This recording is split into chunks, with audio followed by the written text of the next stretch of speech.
Você sabe qual é o prazo prescricional a ser observado para a execução de uma sentença condenatória que determinou a reparação de eventual dano ambiental? Já antecipo.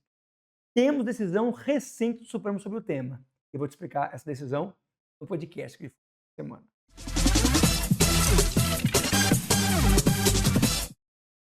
A proteção do meio ambiente tem fundamento em normas constitucionais e internacionais.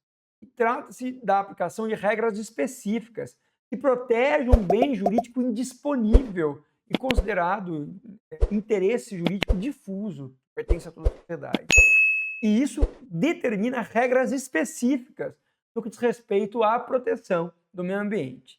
E justamente com base nessa perspectiva, a jurisprudência do Supremo Tribunal Federal firmou o entendimento de que não há prazo prescricional para execução de eventual sentença condenatória que determinou a reparação de dano ambiental.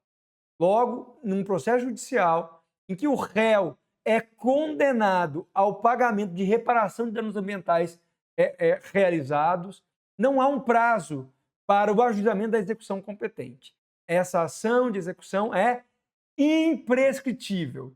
Tampouco, de acordo com o entendimento supremo, haverá a chamada prescrição intercorrente, que poderia ser configurada diante da inércia do autor da ação de execução em alavancar, em impulsionar a ação de execução, uma vez ajuizada, diante da constatação de que o executado não teria bens ou patrimônio para saldar a condenação que lhe foi imposta.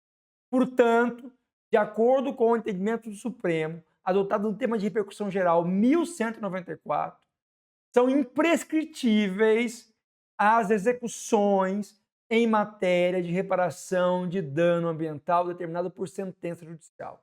Aquele que for condenado por uma decisão judicial a reparar dano ambiental e não o fizer voluntariamente, poderá ser coagido por meio de processo de execução a qualquer momento, não havendo nenhum prazo prescricional a ser observado nesse tema, em razão da proteção do meio ambiente configurar um interesse jurídico indisponível e difuso e que, portanto, exige a aplicação de um microsistema de regras processuais que sejam condizentes com a necessidade de assegurar a proteção jurídica desse bem jurídico de grande envergadura que é o meio ambiente. Não há, portanto, prazo prescricional para a execução de condenação judicial referente à reparação de dano ambiental.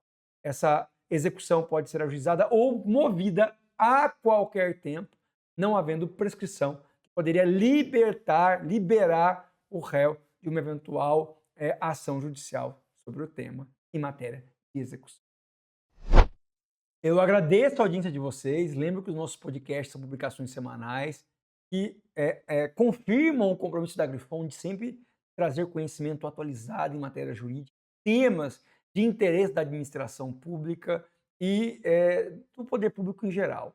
Para que você continue a receber esse conteúdo de forma gratuita e instantânea, se você ainda não ativou as notificações do nosso canal no YouTube, eu peço que faça isso. Também pode ativar as notificações dos nossos canais nas suas plataformas de streaming digital, de preferência, como é o caso do Spotify, do Deezer, porque esses podcasts também são publicados nessas plataformas. E ainda, se você não conhece o Grifon, eu te convido a acessar o endereço que aparece na tela, conhecer os cursos de capacitação que a Grifon disponibiliza, realizar matrículas, atividades propostas e, ao final dessas atividades, receber um certificado da Grifon. Nós voltamos na semana que vem com mais um podcast. Até lá. Tchau, tchau.